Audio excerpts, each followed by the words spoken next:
یہ پہلی شب بیداری کی محفل کا آغاز ہے۔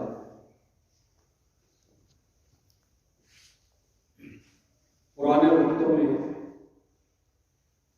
آپ بزرگوں کی تاریخ پڑھیں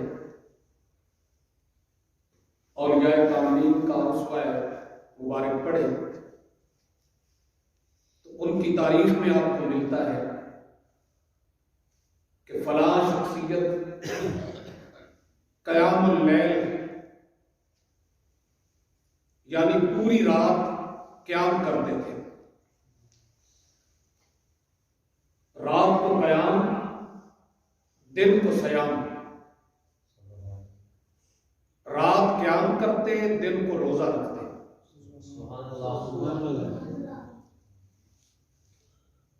یہ بھی وقت تھا۔ پھر وقت تبدیل ہوا، پھر لوگ فرضی روزے جو تھے وہ بھی چھوڑنا شروع ہو گئے۔ رمضان المبارک کے روزے بھی لوگ اپنے اوپر بوجھ سمجھنے لگے۔ ایک ہستی کا ذکر میں آپ کے سامنے کرنا چاہتا ہوں اس پہلی شب بیداری کی پہلی مجلس میں۔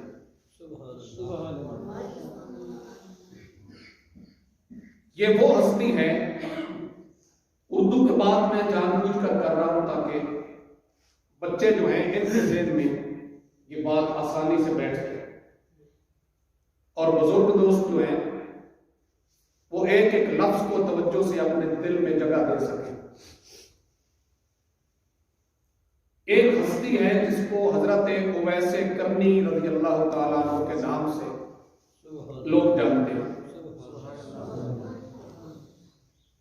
یہ تذکرۃ الاولیاء کتاب میرے ہاتھ میں ہے۔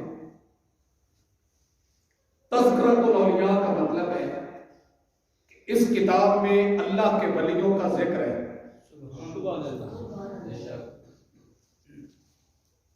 تو پہلے جس ولی کا ذکر خواجہ غلام فرید الدین عطار نے اس کتاب میں کیا ہے، تو ہم اپنی پہلی مجلس کا آغاز اس اللہ کے محبوب بندے کے ذکر سے شروع کر رہے ہیں۔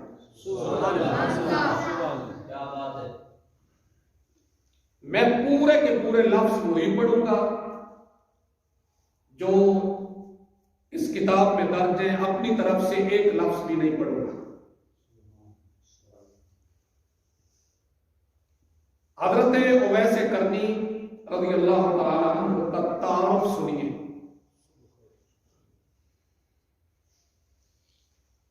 آپ جلیل القدر تابعین اور 40 پیشواؤں میں سے ہوئے ہیں۔ حضور اکرم صلی اللہ تعالی علیہ وسلم آپ فرمایا کرتے تھے کہ اویس احسان و مہربانی کے اعتبار سے بہترین تابعین میں سے ہے۔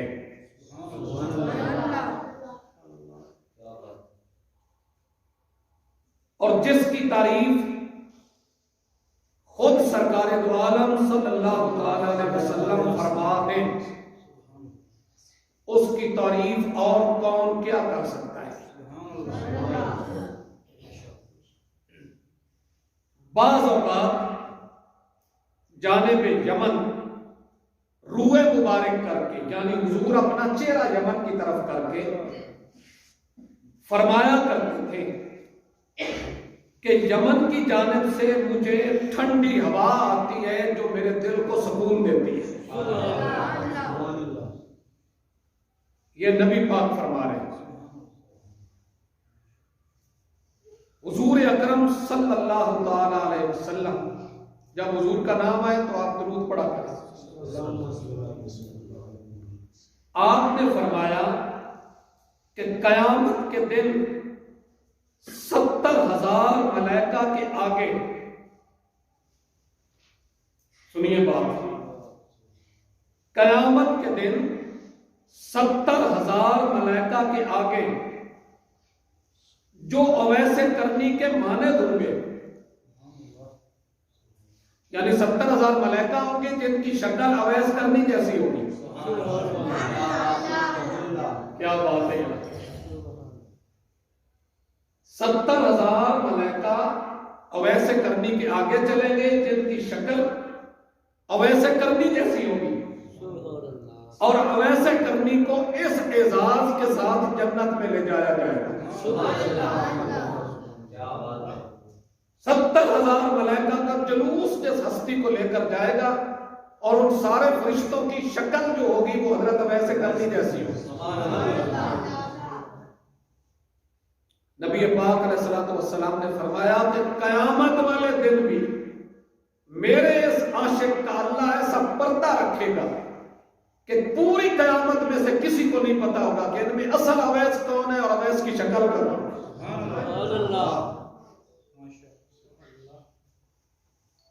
تاکہ مخلوق کو ان کی شکل کا پتہ نہ چل سکے.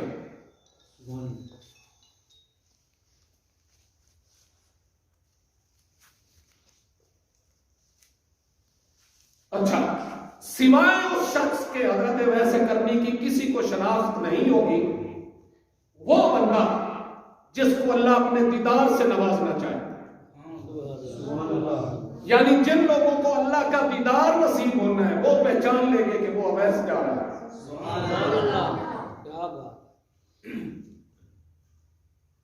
اللہ اکبر.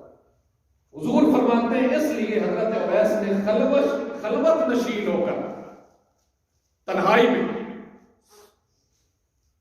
اور مخلوق سے روپوشی اختیار کر کے محض اس لیے عبادت اور ریاضت اختیار کی کہ دنیا اس کو بزرگ نہ جانے, برگزیدہ نہ جانے. میں ترجمہ کرنا چاہنا کہ آپ نے خلوت نشین ہو کے اس کو عبادت کی تھی کہ دنیا کو پتہ ہی نہ لگے کہ یہ بزرگ ہے.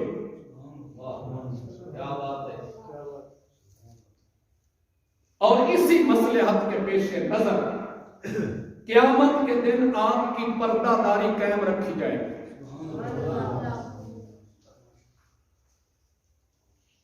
حضور اکرم صلی اللہ تعالی علیہ وسلم نے فرمایا میری امت میں ایک ایسا شخص ہے جس کی شفاعت سے یعنی جس کی سفارش سے قبیلہ ربیہ و مضر کی بھیڑ بکریوں کے بالوں کے برابر امت کی بخشش ہوگی.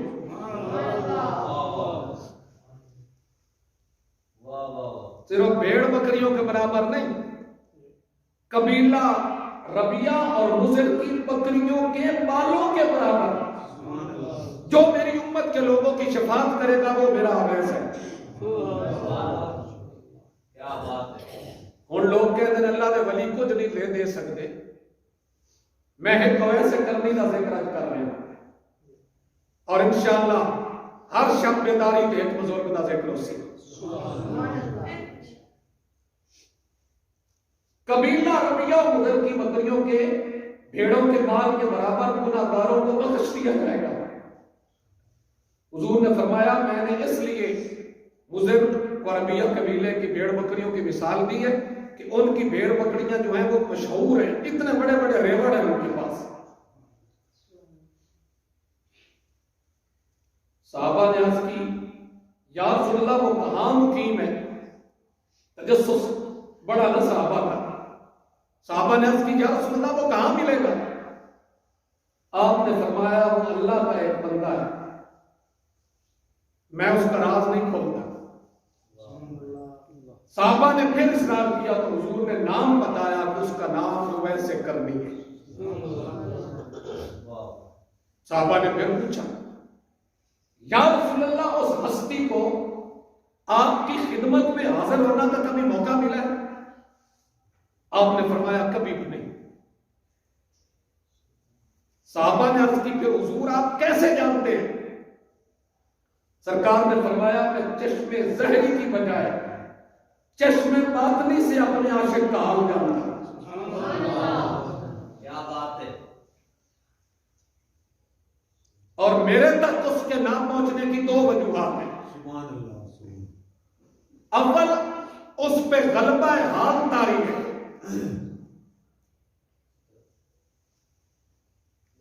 پہلی چیز کون سی ہے؟ غلبہ حال طاری ہے، ہر وقت حالت جذب و کیف و مستی میں رہتا ہے، یعنی اویس نو کسی دی پرواہ ہی نہیں، اپنی مستی چ مست رہتا ہے۔ دوم، تعظیم شریعت کی وجہ سے، وہ اس لیے کہ اس کی والدہ مومنہ بھی ہے، ضعیف بھی ہے اور آنکھوں سے نابینی بھی ہے، وہ ماں کی خدمت کرتا ہے، اس لیے میری خدمت میں نہیں آتا۔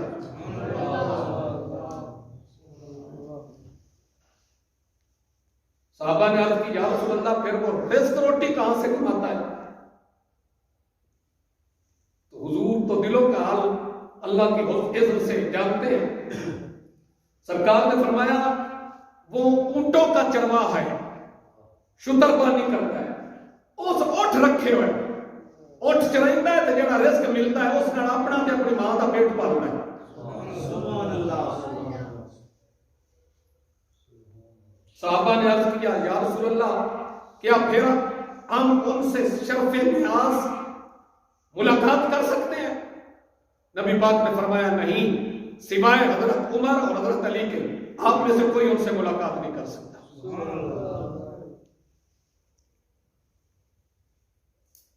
پھر حضور نے فرمایا میں اپنے اویس کی تم کو ایک نشانی بتاتا ہوں، اس کے پورے جسم پر بال ہیں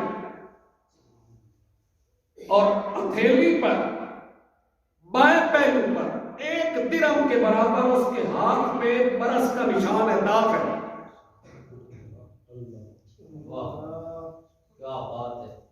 یعنی انہوں نے کھپے ہاتھ دے اتے روپیے دے برابر سفید نشان ہے۔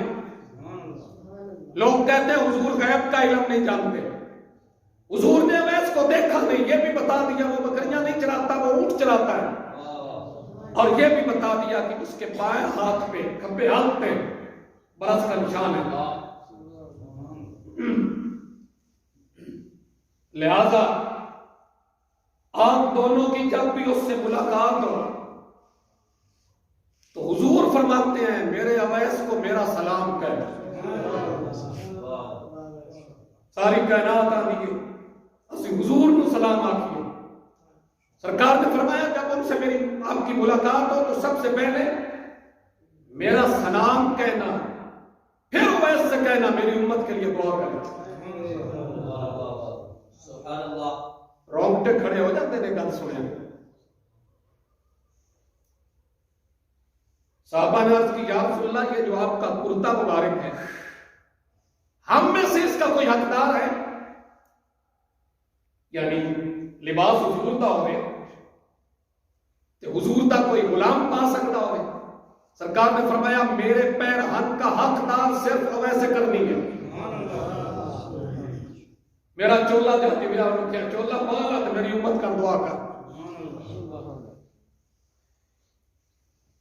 حضرت عمر اور حضرت علی رضوان اللہ تعالی علیہ اجمعین آپ کوفہ پہنچے، پھر اہل یمن سے ان کا پتہ معلوم کیا۔ کسی نے کہا میں ان سے پوری طرح تو واقف نہیں، البتہ ایک دیوانہ ہے جو آبادی سے دور عرفہ کی وادی میں اونٹ چرایا کرتا ہے، خشک روٹی اس کی غذا ہے،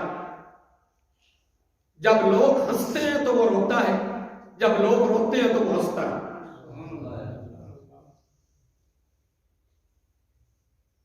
چنانچہ حضرت عمر فاروق رضی اللہ تعالیٰ عنہ اور حضرت مولا کائنات رضی اللہ تعالیٰ عنہ جب وہاں پہنچے تو کیا دیکھا؟ اویس کرنی نماز میں مشغول ہے اور ملائکہ اس کے اونٹ چرا رہے ہیں۔ میں نے اس لیے کہا کہ میں لفظ لفظ پڑھوں گا جو لکھا گیا۔ اویس کرنی نماز پڑھ رہے ہیں اور فرشتے اس کے اونٹ چرا رہے ہیں۔ فرشتے جتنے اونٹ چرا میں ہوں وہ اویس کرنی آ گئے۔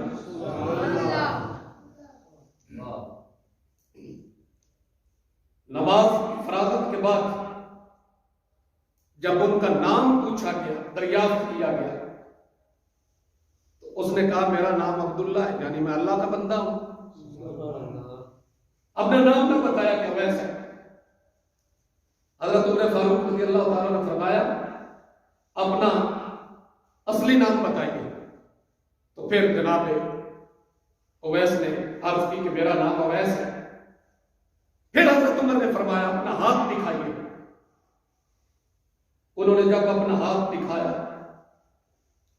تو حضور کی بیان کردہ نشانی دیکھ کر حضرت عمر فاروق نے اس ہاتھ پہ بوسہ لیا.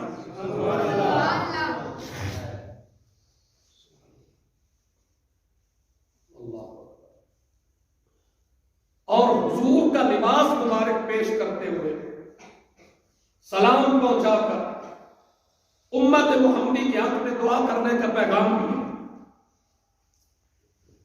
یہ سن کر اویس کرنی نے کہا ٹھیک ٹھاک طریقے سے دیکھ لو, اچھی طرح پہچان لو, شاید کوئی وہ اور آدمی ہو جس کے لیے حضور نے یہ تحفہ بھیجا. اپنی یاد سے بھی انتہا کر حضرت عمر فاروق رضی اللہ تعالیٰ نے فرمایا کہ نہیں, جس نشانی کی نشاندہی میرے آقا نے کی ہے وہ نشانی ہم نے دیکھ لی ہے. یہ سن کر میں سے عرض کرنی نے عرض کیا اے عمر فاروق تمہاری دعا تو مجھ سے زیادہ کارگر ثابت ہو سکتی ہے. آپ نے فرمایا میں تو دعا کرتا ہی رہتا ہوں, البتہ تیرے لیے میرے نبی نے وصیت فرمائی ہے, اب اس کو پورا کرنا چاہیے.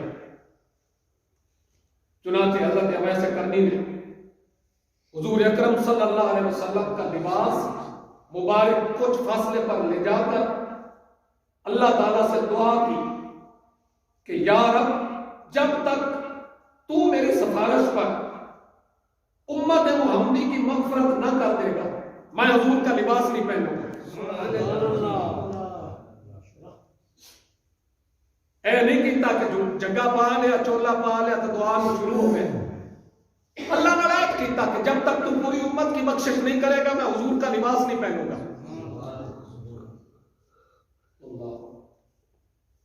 کیونکہ تیرے نبی نے صلی اللہ علیہ وسلم اپنی امت کو میرے حوالے کیا ہے. چنانچہ غیب سے آواز ہے کہ ہم نے تیری سفارش پر کچھ افراد کی مغفرت کر دی. غیب کو آواز ہے کہ کچھ بندے سبق چڑھے. اس طرح پھر دعا میں مشغول ہو گئے. دعا میں مشغول تھے کہ حضرت عمر فاروق رضی اللہ تعالیٰ اور مولا علی المرتضیٰ رضی اللہ تعالیٰ آپ کے سامنے پہنچ گئے. اور جب آپ نے سوال کیا کہ آپ دونوں حضرات کیوں آ گئے, میں تو جب تک پوری امت کی مغفرت نہ ہوگی التجا کرتا رہوں گا اور اس وقت تک یہ لباس بھی نہیں پہنوں گا.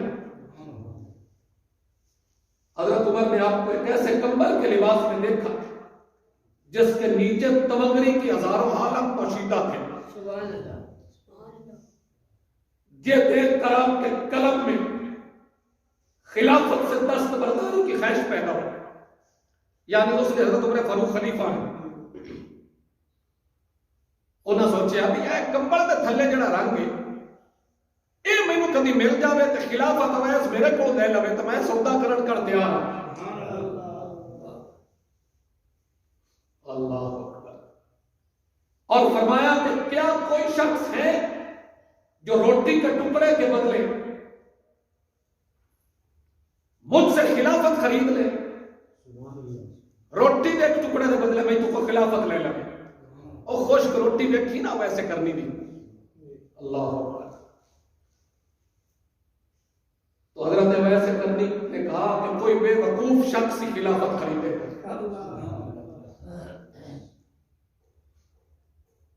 آپ کو تو فروخت کرنے کی بجائے اٹھا کر پھینک دینا چاہیے, پھر جس کا جی چاہے وہ اٹھا لے. آپ تو خلافت کا ریٹ لگوا رہے ہیں نا, خریداروں کو طلب کر رہے ہیں. وہ کہتے ہیں کہ آپ کو تو خلافت اٹھا کر باہر پھینک دینی چاہیے, جس کا جی کرے وہ اٹھا لے. یہ کہہ کر حضور اکرم صلی اللہ علیہ وسلم کا بھیجا ہوا لباس پہن لیا اور فرمایا کہ میری سفارش پر بنو ربیہ اور بنو مضر کی بھیڑوں کی بکریوں کے بالوں کے برابر اللہ تعالیٰ نے تیرے نبی کی امت کی مغفرت کر دی. سبحان اللہ.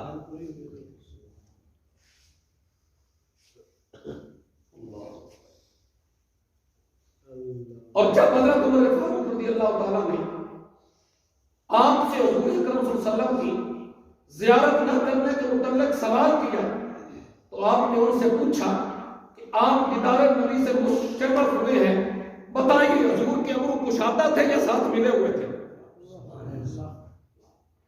حضرت عمر فاروق پوچھا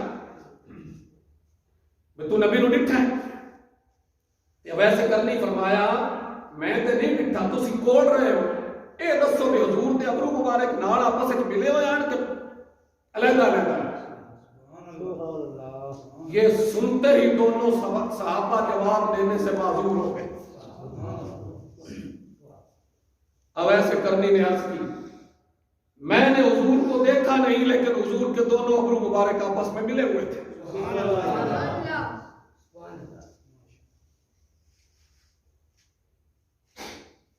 پھر حضرت اویس نے کہا اگر آپ رسول اکرم صلی اللہ تعالی علیہ وسلم کے دوستوں میں سے ہیں تو یہ بتائیے کہ جنگ احد میں حضور کا کون سا دانت مبارک شہید ہوا تھا؟ میں تسی جو کول رہے ہو دسو۔ اور آپ نے اتباع رسول صلی اللہ علیہ وسلم نے اپنے تمام دانت کیوں نہ توڑے؟ یہ انہوں ویسے کا پوچھتا ہے تو آنے بھی نہ پتہ لگا بھی دانت کیڑا سرکار دا شہید ہویا کہ تسا توڑے بھی کیوں نہ؟ یہ کہہ کر اپنے تمام ٹوٹے ہوئے دانت حضرت عمر فاروق کو دکھانے لگے۔ دانت جی میں کٹے ہوئے آنے نہ کوڑ رکھے ہوئے آنے فاروق اعظم نے دکھانے لگے اے میرے بتی دے بتی دانت نہیں۔